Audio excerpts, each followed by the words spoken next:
Hey guys, it's Saga from TechWorks. I picked up my OnePlus 6 from the pop-up event that OnePlus held in Pune. And with this video, I want to share with you guys my experience with this phone after using it for 48 hours. This is not my full review of this phone, and that is coming a bit later. I could have easily ordered the OnePlus 6 via Amazon, but I really wanted to experience all 4 variants in person before I made my purchase decision.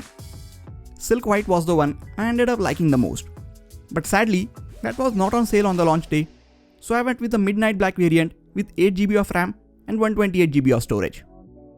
Here is how the Mirror Black OnePlus 6 looks like.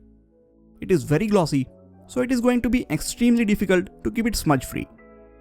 And this is the Avengers Edition OnePlus 6. It didn't look as good in person as I thought it would. Mirror Black variant has a glossy shiny finish to the metal frame, while the frame on the Midnight Black and Silk White one has an anodized aluminium finish. This Midnight Black back does not show as many fingerprints as the Mirror Black does, and the Silk White color is best at hiding fingerprints and smudges. Now before we get any further, make sure to hit the subscribe button so you don't miss out on any of the amazing videos coming up on this channel.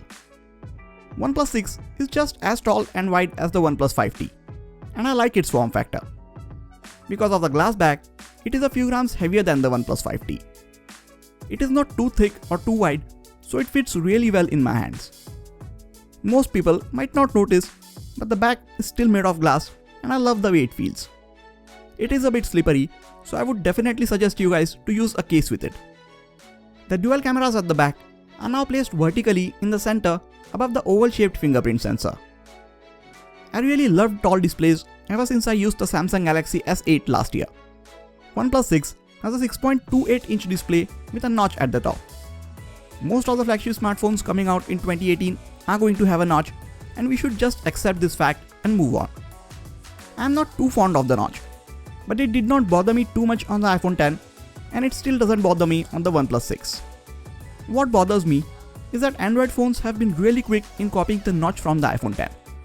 But at the same time, they don't seem to work hard on making the lower bezel as small as it is on the iPhone X. You can hide this notch from the display settings if you want, but I like to leave it there as it is. OnePlus 6 is waterproof to some extent.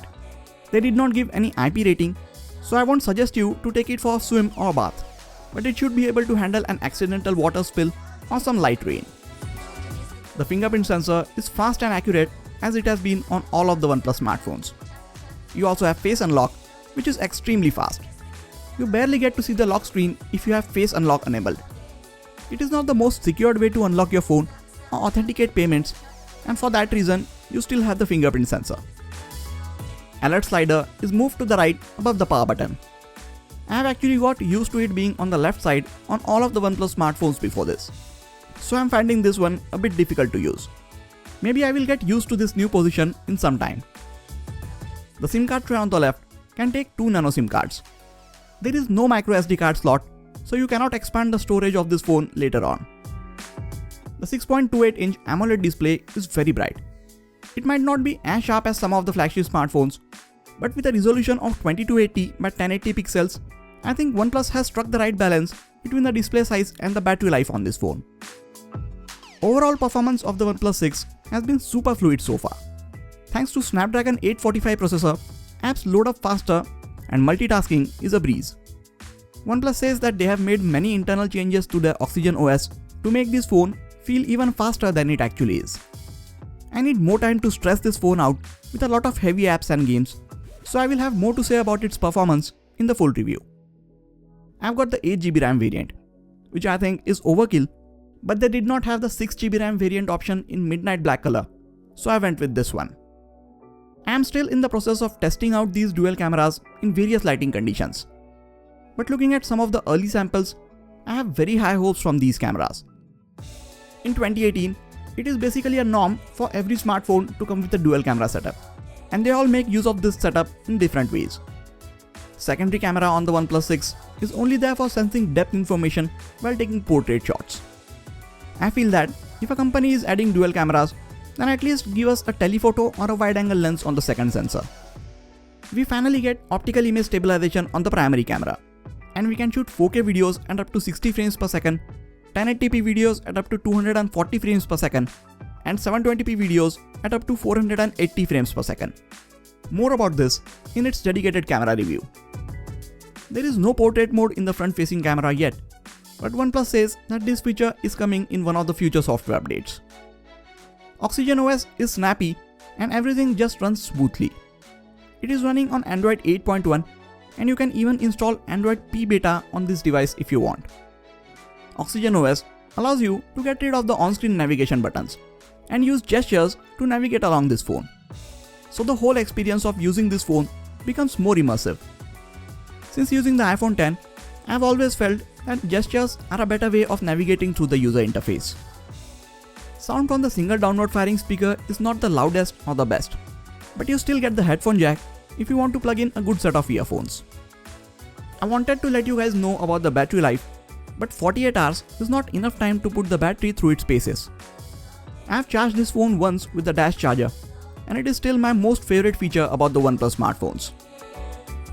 We have got a bigger display this time, but the newer, more efficient processor and the optimizations that OnePlus has added to its operating system should make sure that the 3300 mAh battery lasts for a long time. Despite of having a glass back, it does not support wireless charging, which is fine because wireless charging is really slow in its current state, and with the wired dash charger, you can easily get a day's power in half an hour. Alright, so this has been my experience with the OnePlus 6 in the first 48 hours. I hope you guys learned a few things about this phone and this video helped you a bit in your decision making process. If there are any specific videos that you guys want me to make about this phone, then let me know in the comment section. You can also let me know your first impressions about the OnePlus 6, what you liked about it, what you did not like, and what do you think OnePlus could have added to this phone to make it even better. And if you are looking to get this phone, I will leave a link to it in the description section and you can pick it up from Amazon. That is it for this video guys. Please hit the like button if you enjoyed this video and subscribe to the channel for more quality tech videos like this. You can also check out some of the other videos from this channel. This has been Sagar and I'll catch you guys in the next video. Take care.